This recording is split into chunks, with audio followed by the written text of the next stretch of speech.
Good morning mga bro. Hindi ko binaklas kagabi. Gawa nung mababa pa yung voltahe ng ating battery. So pag umabot na siguro to ng 4.0, kung the rest, maliban dito sa number 6. Pag nag 4.0 ng mga yan, 4.1, pwede na nating shutdown tong ating unit, ang power wall, para ma-check natin ang fusing ng ating holder.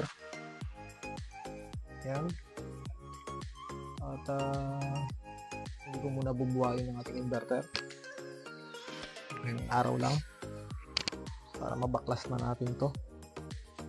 Tsaka tumingin na rin ako ng fuse link na gagamitin ko rito. Kasi yung ginamit ko lang dito ay wire lang ng ating stranded wire. Yung ang kinabit ko dyan pansamantala. Pero this time, bibili na tayo ng pang fuse talaga. Okay din naman yung wire na ginamit natin dito, yung copper wire ng mga stranded. Nag-range din naman siya ng siguro mga 5 ampere ang niya, ang isang peraso niya. Bago mag-cut, tested naman na yun. Yun naman, na nagkaroon ng short ang isang buong pakato, pinutol niya lang karamihan kung alin yung may sira. Kaya yan, antayin lang natin na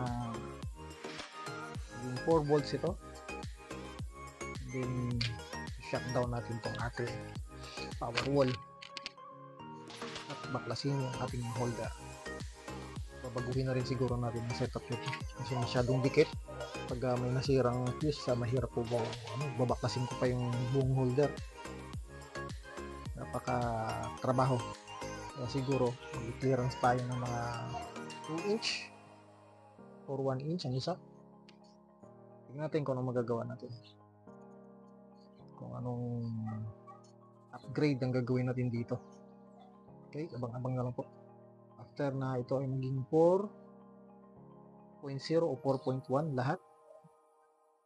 Guys, nasa 3.9, mayroon na tayong 4.0. Siguro shutdown ko na muna to para kahit pa paano masimulan ko nang magbaklas. So pag nag-shutdown tayo ng solar natin, sisimulan natin sa PB.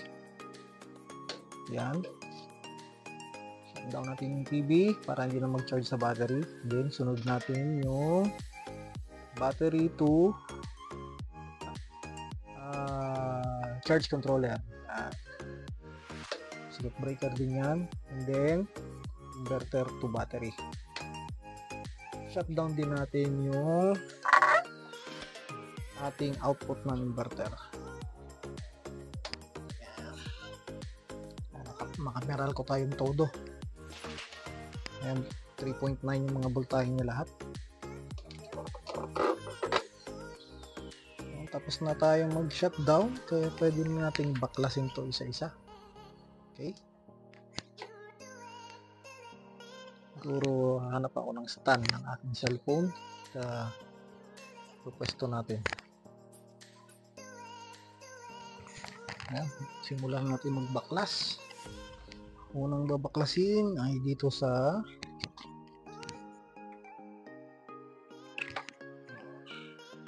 block 1.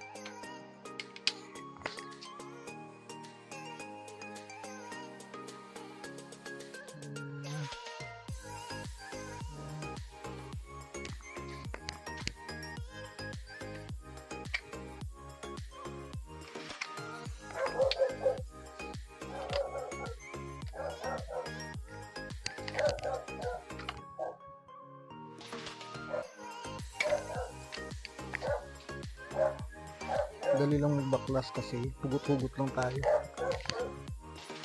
Dun sa mga nakahinang na mga holder, yung round na holder, pakita ko sa inyo yung holder ang sinasabi ko. Saan ba yun? Meron ako nun Pero makita yun lang.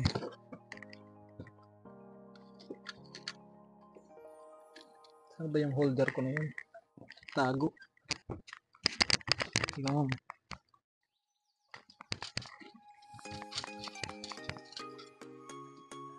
Yan. Kita ko na. Unlike sa ganitong holder, yan, ganitong type ng holder, once na spot weld mo na siya at may nasirang isa sa nakaparallel mo, obligado kang baklasin to, ilasin to para matanggal mo yung sira. And then sisira mo din yung pagkakaspat niya kung nakaspot weld ka. Hindi kagaya nito, hugot ka lang ng hugot, diba?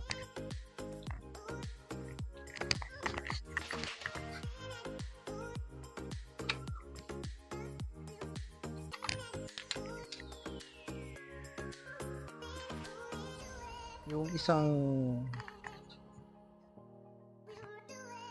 slot natin na mayroong 4 na cell, hindi bumababa sa hindi bumababa sa 4,000 mA or 4 Ah. So kung marami ka nakaparallel, mas malaki. Kasi palagay mo ng 5 yan times 20, diba?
Daldal pala akong daldal kanina, nalubat na pala yung mic. Oh goodness.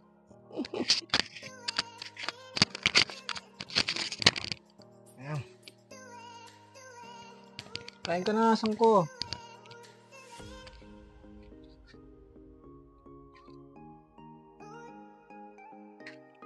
Ko alam kung hanggang saan yung na-record nung pagdadaldal ko kanina. Nalubat na pala yung mic natin.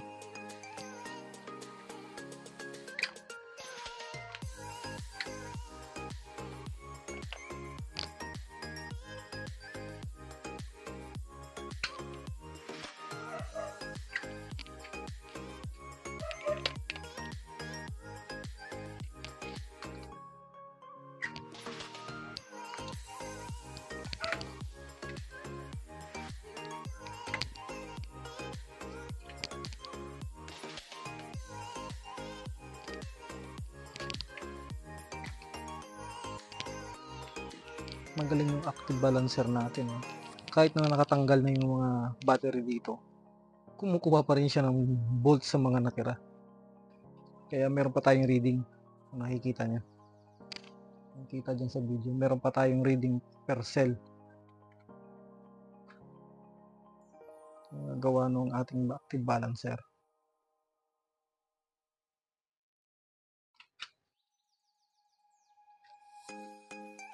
Pero kung huhugutin natin itong active balancer natin, try.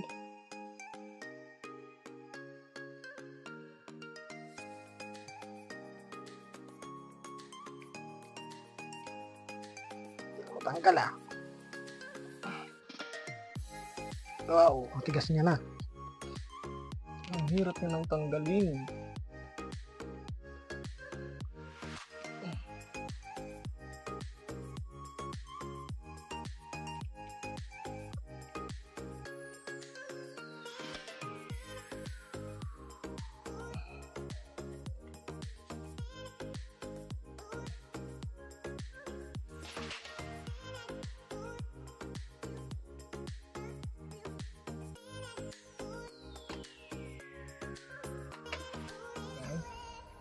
Wala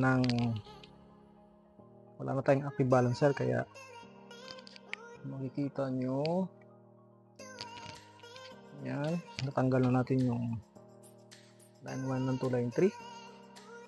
4 na lang natira. Tanggalin muna natin lahat.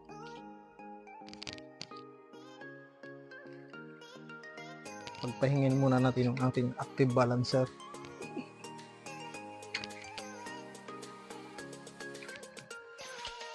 Pati total voltage wala na rin. Ito yung pinakauna sa ibabaw.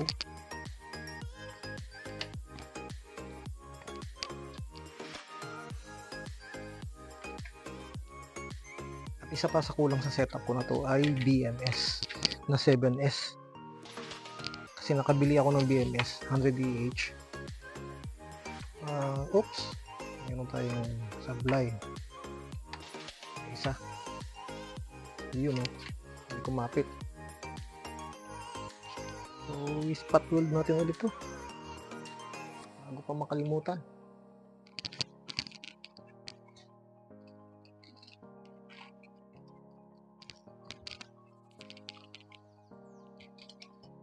Taga maiwasan na pag spot weld natin ayaw kumapit, gawa nung nangyari kasi sa akin yan, low bat yung itong ating pang spot weld, kaya nangyayaring ganyan. Kaya pa dito sa spot weld na nabili ko, kailangan pag 6 volts na siya, mag below 7 volt na, wag nang gamitin, i-charge na kaagad. Sa aking experience ha.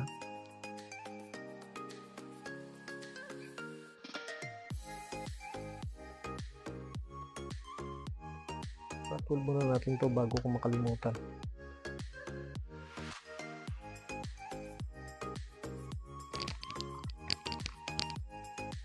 Tama, nasa 7.8 volts yung ating charge.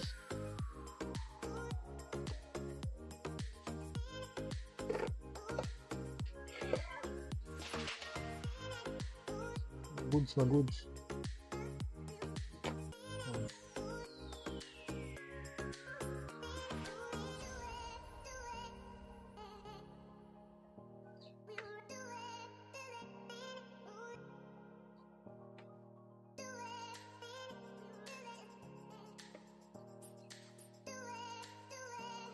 Oops.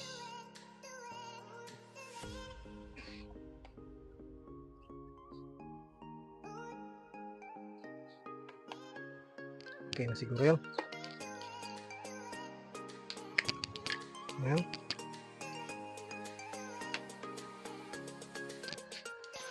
Isang tips, pag gumamit kayo ng ganitong spot weld, pag below 7 na, charge nyo na. Hindi na magandang kapit.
tayo sa red.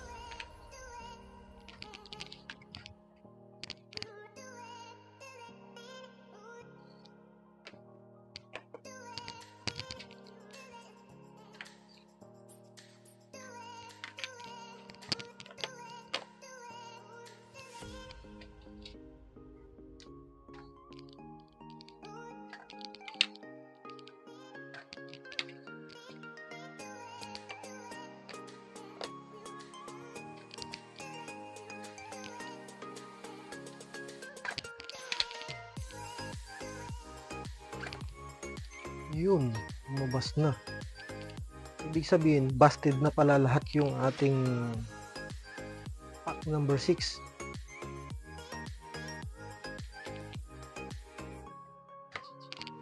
Kasi nawala na yung voltahe, oh.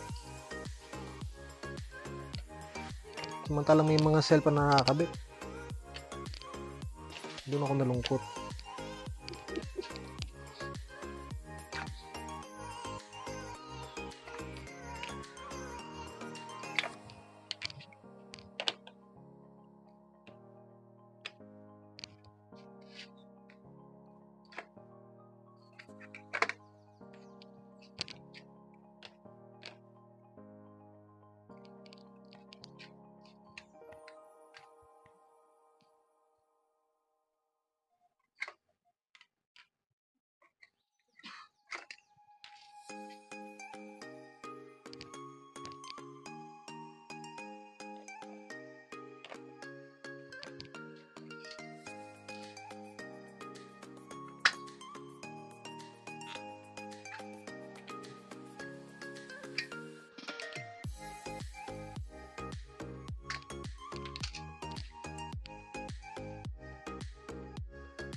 Last one.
Yun, nabaklas na yung lahat.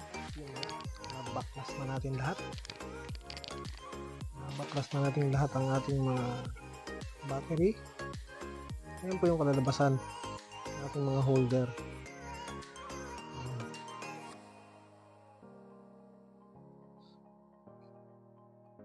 Ayan, isi-check natin isa-isa yung fusing nito. Kasi dapat may resistance itong mga to. Kasi dyan naka-jump yung fuse natin. Sa dalawang to, may bus bar tayo dyan sa likod. Dito, may nakakabit dito na fuse na wire. Dapat may resistance itong mga to. Sunod natin. Okay? Check ko muna siya isa. And then pagka kailangan bakasin, mabakasin natin.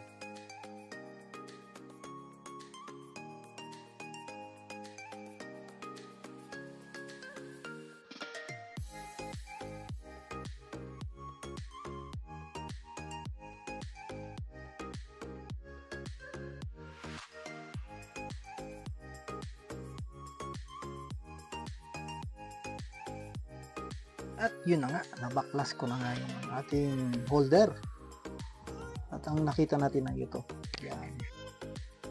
Since na ito ay natanggal sa pagkakaglue, yan, tanggal sa pagkakaglue, ang nangyari sa kanya, nahugot lahat ng mga fuse. Yan. Mga fusing ko na ganyan, nahugot lahat. Yan. Hindi pala nagka-problema, bukod sa nagka-problema dun sa battery, kaya meron tayong battery na sira na, nahugot pala ito. Kasi ito yung number 7. Ito yung number 1. Yan. Number 1. Ito yung number 7. So, ito yung number 6. Dahil sa humiwala ito, nabatak niya lahat ng mga fuse. Yan. Naputol. Yan yung fusing natin. Yan. Ilagay tayo ng acrylic para hindi lapat na lapat ito sa wall. At hindi rin pati magkaroon ng contact sa wall nga natin, just in case na uminit man itong mga to, hindi po tayo magka-problema. Yan ang ating nakita. So magagawa ko lang siguro para hindi na maulit yung ganyang pangyayari, maglalagay tayo ulit dito ng isang bar kagaya nito. Yan, dalawa. Maglalagay na lang tayo ng isang wire dito at doon natin hihinangin ang fusing. Hindi na tayo magbabaklas pa ng hiwa-hiwalay pa dyan. Kasi kung gagawin kong ilalabas ko tong mga to, wala namang problema kasi mga buo naman yan. Yan, mga buo naman yung mga terminal niya yan. Tatanggalin na natin sa hinang yan. Tapos maglalagay tayo ng lagay natin copper tube. Doon natin hihinangin sa copper tube ang mga terminal na to, kabilaan. Tapos yung copper tube na yon, yung kasunod din ng copper tube na yun, doon tayo maglilink ng fuse. Masyadong matrabaho yun, kaya hindi natin gagawin yun. Siguro next time. So, ang gagawin lang natin ay maglalagay tayo ng isa pang wire dito na mahaba at doon natin itatap ang ating fuse. Yun yung pinaka fastest way para magawa to, kasi sayang ang init ng araw. Wala naman ibang naging problema bukod lang dito. Yan. Bukod lang dito. Yan ang fusing natin. Isang hibla lang ng wire yan. Tested na po yan. Pagka once na nagkaroon ng short sa ating battery, automatic po bitaw po yan. Bibitaw at bibitaw yan. Yung the rest naman, chinek ko naman na sa isa. Lahat naman okay. Kaya goods na goods. Ito lang talaga. Ito lang. Yung iba naman, buo pa naman ito. Kagaya nito, nakahiwalay itong dalawan to. Maganda naman ang dikit ng ito. Ito lang talaga natanggal. Natanggal yung dikit ng holder. Kaya yun, hiwalay.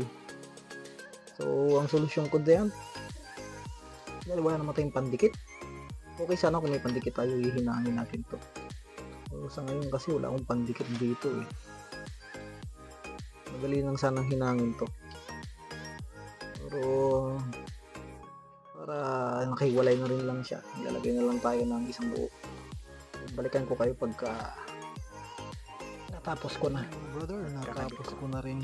Okay, repair ang ating battery holder. Lagyan na natin ng screw. Pak. Mabigat do. Mabigat do yan. Kaya matibay na yan. Connection na lang. Tsaka pinalitan ko pati ang connection. Gawa na maiksi na masyado yung wire na nagamit ko. Ngayon, ayos na. Connection na lang ang kulang. Makikita niyo. Yan yung ating 7S. 20 slot. 1, 2, 3, 4, 5, 6, 7, 8, 9, 10. 1, 2, 3, 4, 5, 6, 7, 8, 9, 10. 20 slot per parallel. Tapos patang ang set. May fuse bawat slot para maganda. May protection. By the way mga guys, pwede rin tayo maglagay ng fuse dito. Yan. Bawang naputol ang fuse sa loob at mahirap baklasin. Hindi tayo naglagay dito. Jump lang natin kung patang ko. Isang wire na maliit lang. Pwede na yun dyan. Iban lang dito sa dulo. Ating paglalagyan. Ito mga to, Cobra. Yan, na-check ko na rin lahat yan. Connection na lang. Kapit ko na lang ang connection nito at battery. Yan, ayos. Ayan. Inayos natin yung kulay-kulay niya. Hinati-hati natin lahat. Hindi na natin pinagsama-sama yung magkakabrand. Hinati-hati natin siya sa mga sa mga tawag dito, mga slots. At kinulang tayo ng 16 pieces. Yun yung mga nasira at yung iba naman ay mababa ang capacity. Tapos na tayong mag-spot weld at i-repair yung ating holder. Nakanyambol tayo ngayon at hapon na. Kasing ng hapon. Medyo mababa yung dalawa, pero mababalance din yan mamaya. Yan yung pinalabasan. Buhay na rin, bukas na lang natin buhayin itong lagyan ng load. Medyo hapon na. So, pwede kasi nakabuhay na yung natin, 27.4 na. 27.4 din dun. Yan. Nagawa natin yung buong araw. Medyo nakakapagod din yung repair. Bukas siguro o sa susunod na araw, ito naman ang babaklasin natin para linisin. At maghanap tayo ng mga ibang battery natin para pangdagdag dyan sa nawalang 16 pieces. Okay na siya ngayon. Medyo maganda na rin tignan. Lalo na siguro kung mabalutan ito. Pag may budget na, saka tayo bumili ng pambalot talaga rito. Ano pa ba ang kailangan natin gawin dito? Bukod sa paglilinis, tuloy na lang naman. Linis na lang itong dalawa. Yun na lang ang gagawin natin trabaho rito. Hindi ko rin naman lalagyan to ng BMS kasi wala pa tayong BMS na 7S. Ang meron tayo ay 8S. At so far lahat naman okay. Kahit hapon na, nag-harvest pa rin ito. Yan, makikita nyo, nag-blink-blink pa yung charging nyo. Maghapon tayo ngayon hindi nakapag-solar, gawa ng repair. So, bukas bawi tayo. At check tayo ng mga stock nating mga battery pa. Yan lang siguro mga bro ang ating vlog for today. Ingat-ingat na lang ang lahat. God bless us all.